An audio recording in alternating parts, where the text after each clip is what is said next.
as Katie, like what would you say to them? You know what? Just there is light at the end of the tunnel. You're going to go through some really dark days, but you kind of just have to find something and hold on to it, whatever it is that makes you push forward and, set goals for yourself, even if they're super small at the beginning. Hi, guys. I am your host, Megan Van Devender of the Empowerhood podcast. And I just wanted to let you know that today the topic might be harder to hear for some than others. And I just wanted to give you a heads up. But I also want you to know that our mission here at Empowerhood is to provide you with all of the resources, support, and love that you need to get you through your darkest times. So if you can, listen in and be encouraged. We are here for you. Enjoy this episode. All right. Hi, Katie. Hi. How are you doing? I'm good. How are you? Good. It's so nice to see you again. It's been way too long, like we just said when you popped up. I know, way too long. Way too long.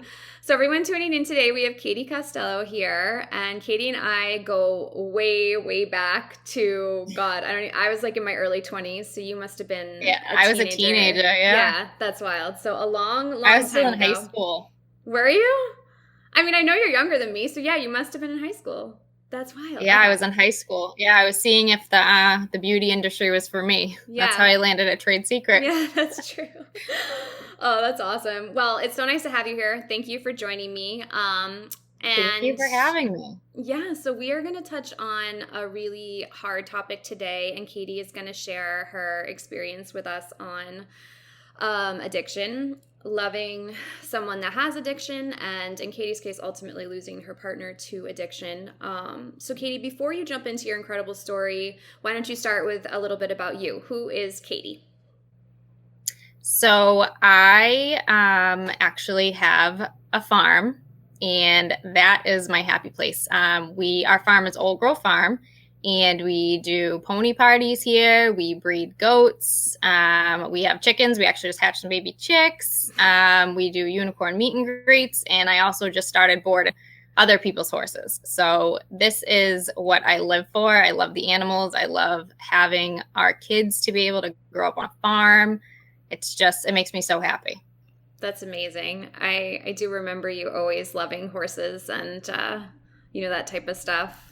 King Arthur's Fair, yes, right? And I love the hairstylist world for farm life. I love it. Well, that is amazing.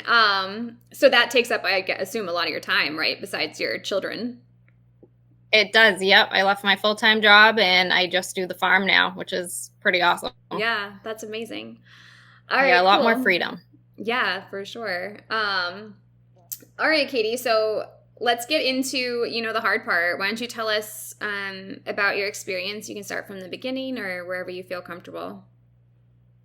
So my late husband had an addiction to opiates, and it started as a work injury.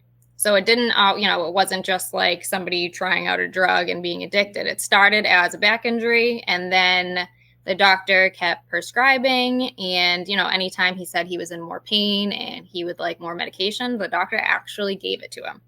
So that's what started it. And then when the doctor realized like, hey, this is a problem, and he cut him off, that's when, he would go to the streets and get it. And it became a serious problem where, there wasn't any more money to be spent. All of our money was gone because it was spent on drugs. And he couldn't work as much because he always felt sick if he didn't get what he needed. So we ended up getting married, and I thought, we're going to have a family. This is going to get better. It's going to be fine. Got married. Nothing really changed. Let's, have a baby. Everything will get better then. Same thing. It actually got worse. And it got to the point where, if anything, my daughter gave me the strength to leave because I didn't want that life for her or myself. So it was kind of just got to the point where it was so bad and enough was enough for me that I said, you know what? I did everything that I could in my power, and I need to have a good life for my daughter and I. And I just left, and I never looked back. Wow. Wow, that's incredible. I mean, I knew your late husband, like you guys were together for years and years and years. You know, you were always attached at the hip. Like, how did you, you know, like you said, your daughter gave you strength. Like, what were some of the hardest moments where you like had to decide that, you know, it was time to leave? Well, I have to say, when somebody is addicted to something, they become another person. They're no longer that person that you knew. And when somebody doesn't want to help themselves, it's sad, but it's kind of like there's nothing more that anybody can do if that person doesn't want to help themselves. Yeah. Did you ever, I mean, within your experience, like, you know, living with him through the addiction, did you ever think that he would recover? Like, did you have hope that he would stay clean? Or in the beginning, I had a lot of hope, and then it just so many times, you know, let's go get you help. And it would start off like, yes, like I'll do that. And then it would turn into, well, I don't have a problem. Okay. So, you know, when somebody's not even recognizing their problem, won't go get help. It's like, what more can you do? Yeah. Yeah. I mean, like you said, you can't really force someone to. Right. And like, you know, our house was going to get foreclosed on because he wasn't really working. I didn't make enough to support the household. Right. You know, any dime that we did have, you know, I would have to hide my debit card just so that he wouldn't go take it to take out money. Yeah. Stuff like that, you know. It's sad. Yeah, it's so sad. When you had your daughter, you said it got worse. You know, I mean, in my mind, I would think that would almost make him want to change more. Like, why do you think it got worse in that situation? He had no control. So when you don't have the control and your want is so bad for whatever it is that you're addicted to, nothing can compare.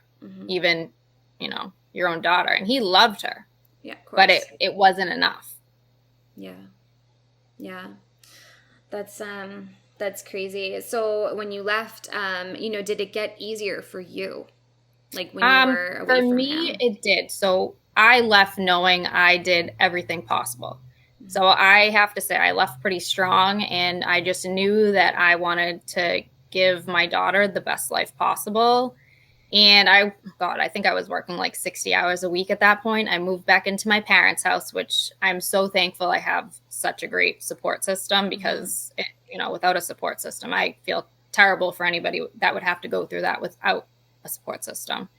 So I did move back into my parents' house. You know, I worked like 60 hours a week just to kind of help get back on top of things, because things got so out of control. I was so broke. I had so much credit card debt. It was insane.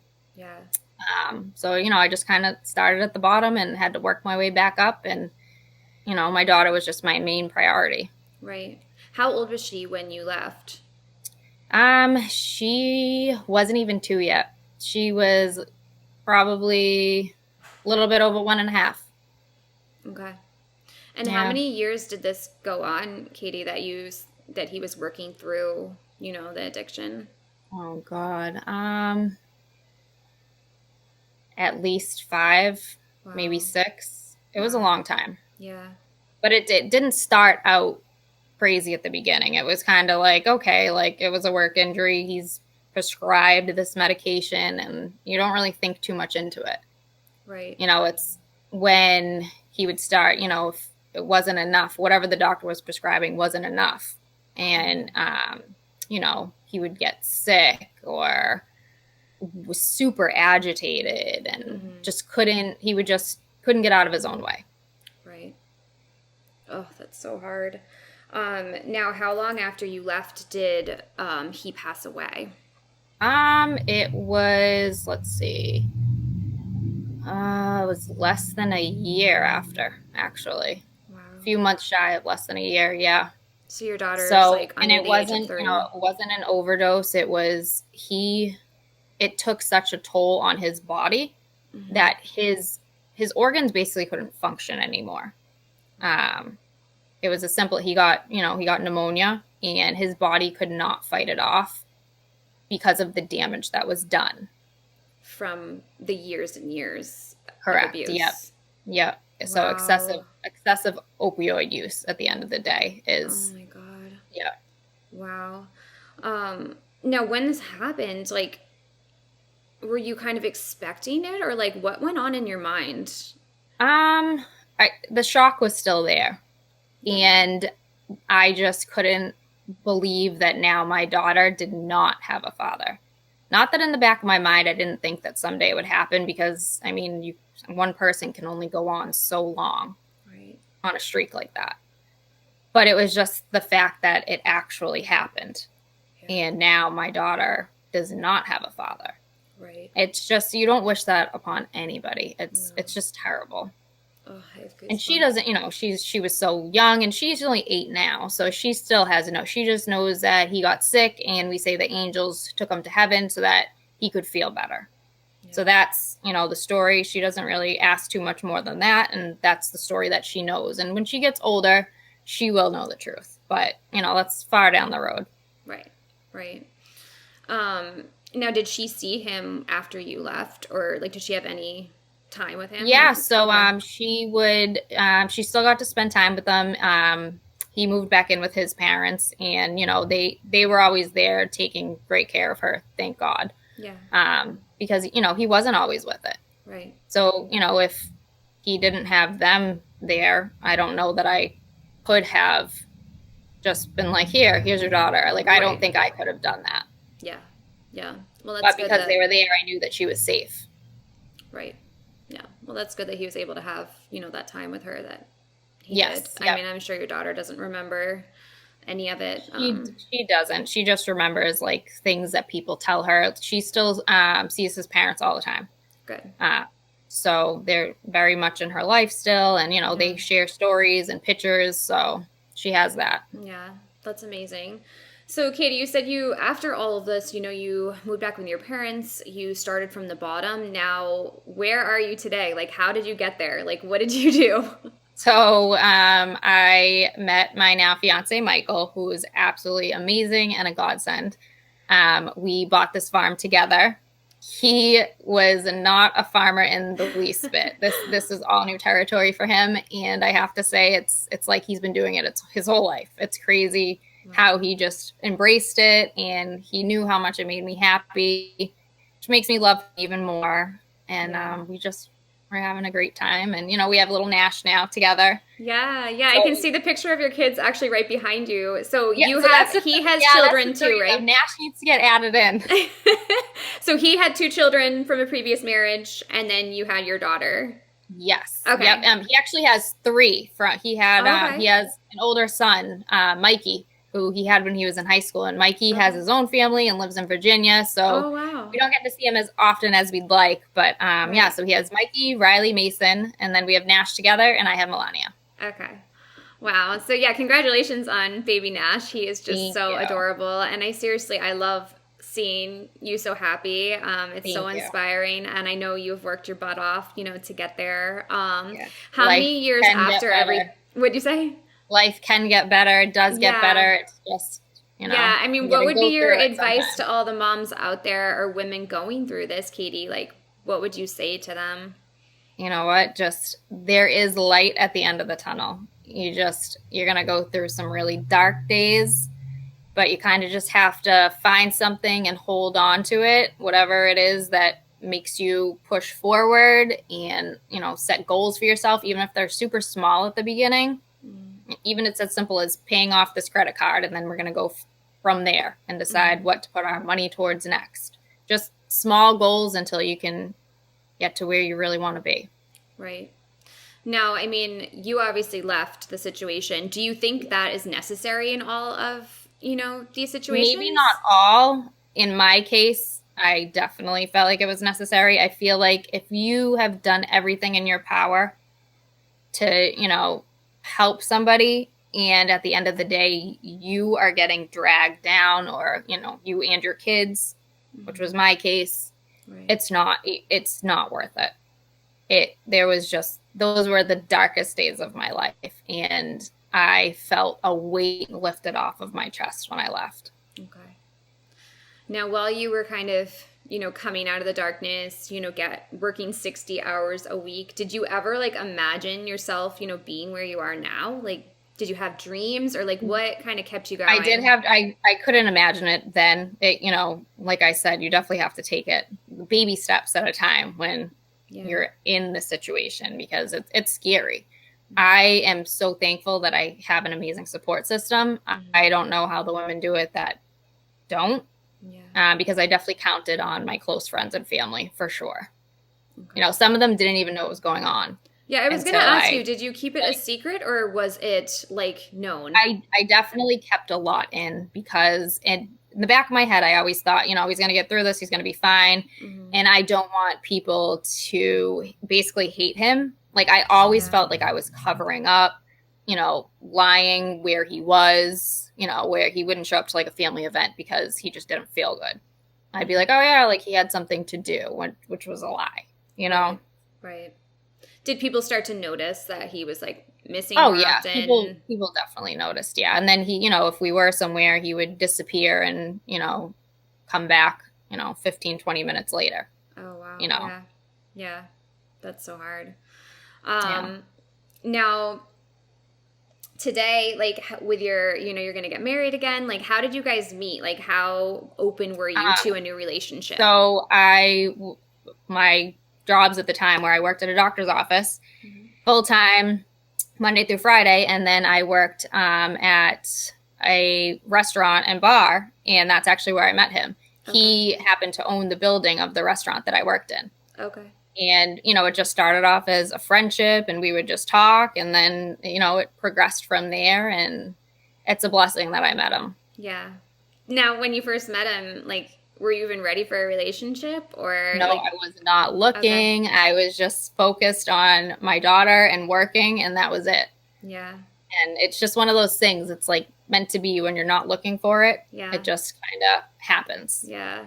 Yeah, for sure. I mean, when you were going through all of this and like kind of making your way back, did you even think you'd be able to be in another relationship? Like, what were your feelings towards that? No, I didn't even know how to date. Like, I had just been with this one person since I was like, I don't know, 16 years old. And yeah, that's true. I didn't even think of that. It wasn't even like in my head. Like, I didn't even know what I was doing, like. Yeah. But it was so natural, and it just happened. My grandmother always said, what's meant to be won't pass you by. I stand by that. Yeah, I love that. That's a great thing, for sure. Did she make that up herself? That's amazing. I don't know. She's just always said it to me, and now I believe it.